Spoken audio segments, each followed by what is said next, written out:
साथियों, कक्षा 9वीं हिंदी के 4 अंक के महत्वपूर्ण प्रश्नों को हम जानेंगे। जानने से पहले यदि आप चैनल पर नए हैं और अभी तक आपने चैनल को सब्सक्राइब नहीं किया है तो मित्रों सबसे पहले चैनल को सब्सक्राइब कर लें, बेल आइकन को प्रेस कर लें ताकि आने वाले वीडियो के नोटिफिकेशन आपको मिलते रहेंगे। साथ ही साथ आप वीडियो को बिना स्किप किए हुए अंत तक देखेंगे ताकि पूरे 4 अंक के प्रश्न उत्तर आसानी से समझ में आ जाएंगे। आपको उत्तर इसी में से ढूंढना है और लिखना है परीक्षा में, और इसमें से ही आपके सारे क्वेश्चन आंसर मिलेंगे। पहला प्रश्न है, इस पाठ के लेखक की भाषा शैली की 4 विशेषताएं बताइए। लेखक की भाषा शैली की 4 विशेषताएं। पहला है, इस पाठ में आम बोलचाल की भाषा का प्रयोग हुआ है। इस पाठ में उदाहरण शैली का प्रयोग है। अभिव्यक्ति में चित्रात्मकता है। उर्दू तद्भव, संस्कृत और अंग्रेजी शब्दों का मिश्रण है। दूसरा प्रश्न है, प्रेमचंद के जूते पाठ में टीले शब्द का प्रयोग किन संदर्भ में अंकित किया है। टीला शब्द रास्ते की रुकावट का प्रतीक है। पाठ में टीले शब्द का प्रयोग व्यक्ति के जीवन में आने वाले कठिनाइयों, संघर्षों एवं असुविधाओं के लिए किया गया है। अनेक बुराइयां, कुरीतियां, भ्रष्ट आचरण जीवन की सहज गति को बाधित कर देते हैं, जैसे शोषण, अन्याय, छुआछूत, जाति पाति आदि। अगला प्रश्न है, तुम पर्दे का महत्व ही नहीं जानते, हम पर्दे पर कुर्बान हो रहे हैं। इस पंक्ति में निहित व्यंग स्पष्ट कीजिए। इस पंक्ति के माध्यम से लेखक कहना चाहता है कि वर्तमान युग में बात को छिपाए रखना बहुत आवश्यक हो गया है। देश के सामान्य लोग भी किसी बात को छिपाए रखने के आजकल के गुण को अपनाए हुए हैं, परंतु प्रेमचंद इस प्रकार के गुण को नहीं जानते, अर्थात वे छिपाने में विश्वास नहीं रखते थे। उनमें बनावटीपन कतई नहीं दिखाई देता था। ये इसका उत्तर है। चौथा प्रश्न है, महत्वपूर्ण प्रश्न है, हरिशंकर परसाई ने प्रेमचंद का जो शब्द चित्र जो हमारे सामने प्रस्तुत किया है उससे प्रेमचंद के व्यक्तित्व की कौन कौन सी विशेषताएं उभर कर सामने आती हैं। प्रेमचंद के व्यक्तित्व की निम्नलिखित विशेषताएं उभर कर सामने आती हैं। पहली विशेषता है सादा जीवन, उच्च विचार। दूसरी विशेषता है आशावादी व आत्मविश्वासी। तीसरा है स्वाभिमानी व्यक्तित्व और चौथा है संघर्षशील लेखक। अगला प्रश्न है, किन घटनाओं से पता चलता है कि हीरा और मोती में गहरी दोस्ती थी। निम्नलिखित घटनाओं से पता चलता है कि दोनों में गहरी दोस्ती है। पहला है समर्पण का भाव। गाड़ी में जोते जाने पर दोनों कोशिश करने की दूसरे साथी के कंधे पर अधिक भार न पड़े। दूसरा है मित्र पर डंडे की प्रतिक्रिया। जब गया हीरा की नाक पर डंडा मारता है तो मोती तिलमिला उठता है, और नाक पर डंडा मारता है तो मोती तिलमिला उठता है। हीरा का कष्ट देखा नहीं जाता। विपत्ति में साथ न छोड़ना। मटर के खेत में दोनों एक दूसरे के लिए अपनी जान जोखिम में डाल देते हैं। अगला प्रश्न है, दो बैलों की कथा का सारांश अपने शब्दों में लिखिए।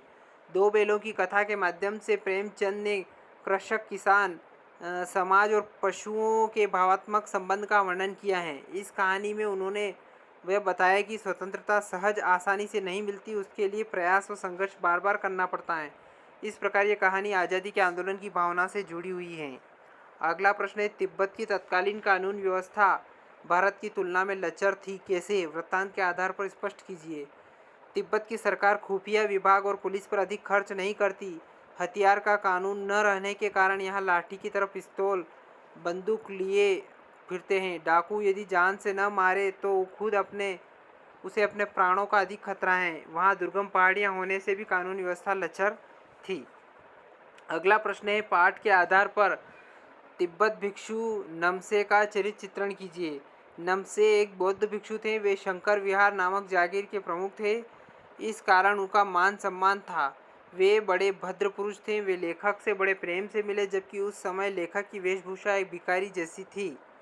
अगला 9वां प्रश्न है, हिंदी गद्य की विधाओं के नाम लिखकर संक्षेप में सभी को समझाइए।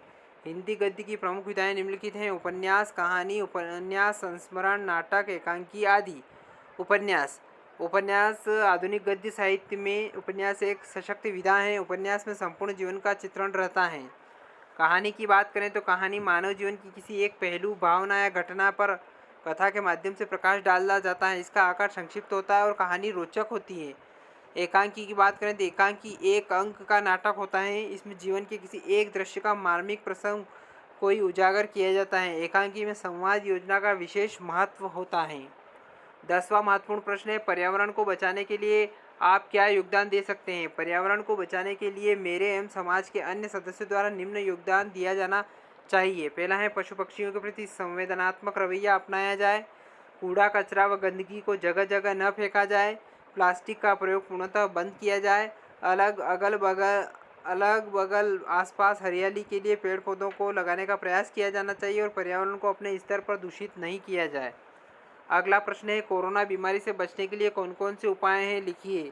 कोरोना बीमारी से बचने के निम्नलिखित उपाय हैं। पहला, दूसरों से 2 गज की दूरी बनाएं, बात करते समय, छींकते समय, खांसते समय मुंह अवश्य ढकें, मास्क अवश्य लगाएं, हाथों को बार बार धोएं, भीड़ वाली जगह या सार्वजनिक स्थानों पर जाने से बचें।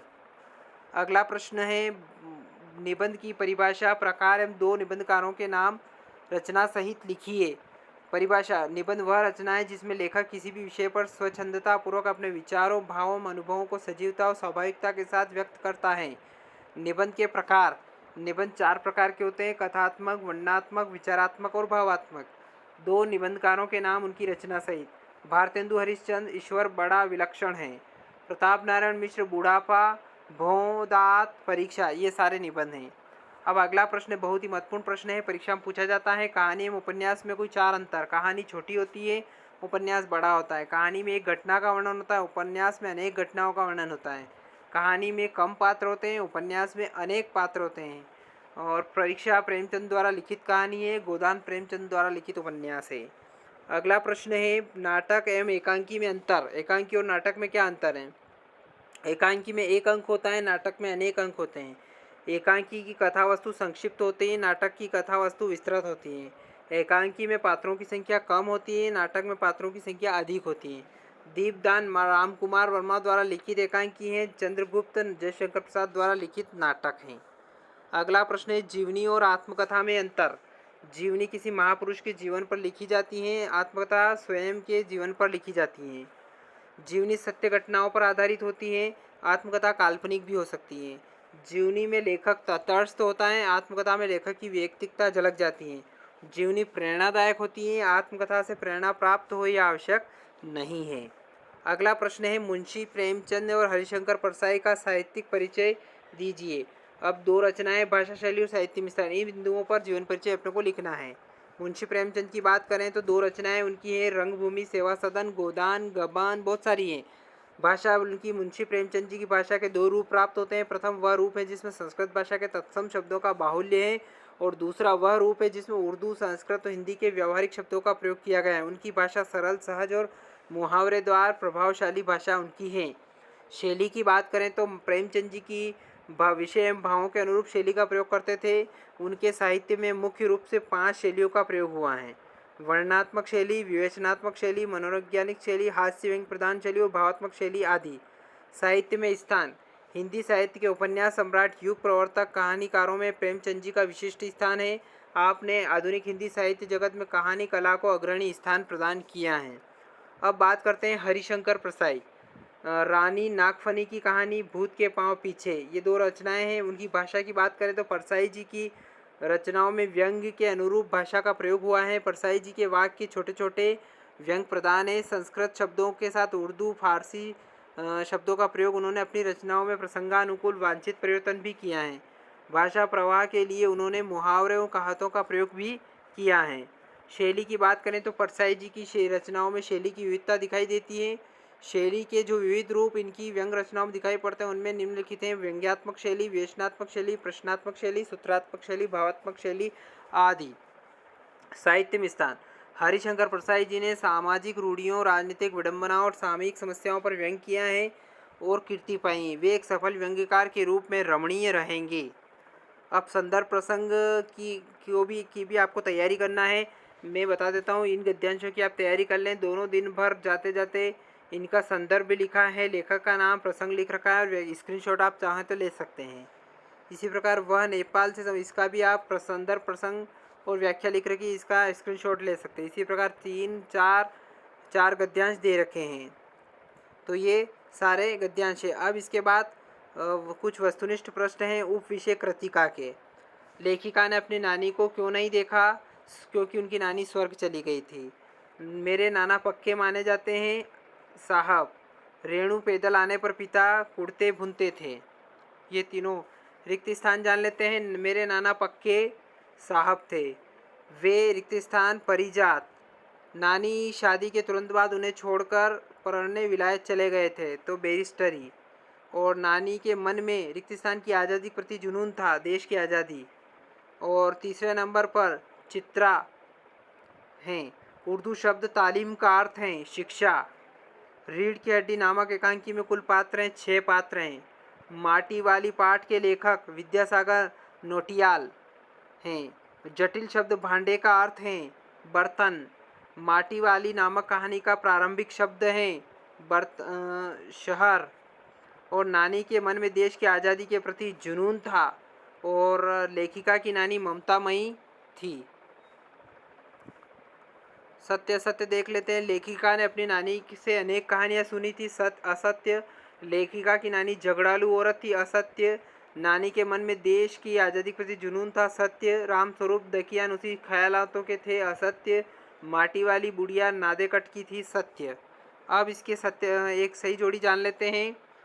भूख मिट्टी की, ग वाला उत्तर भोजन की मीठी, भोजन मीठी। लेखिका के लिए क मृदुला गर्ग, माटी वाली के लिए कहानी। चौथा है घर का नौकर, च आ जाएगा रतन, कर्नाटक का छोटा कस्बा, इसके लिए गह बागलकोट। और रीढ़ की हड्डी ड़ जगदीश चंद्र माथुर द्वारा लिखित हैं।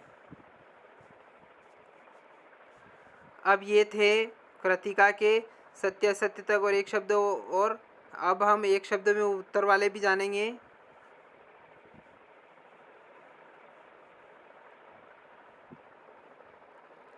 एक वाक्य में उत्तर वाले प्रश्नों को हम अगले वीडियो में जानेंगे। यहाँ तक के लिए बहुत बहुत धन्यवाद।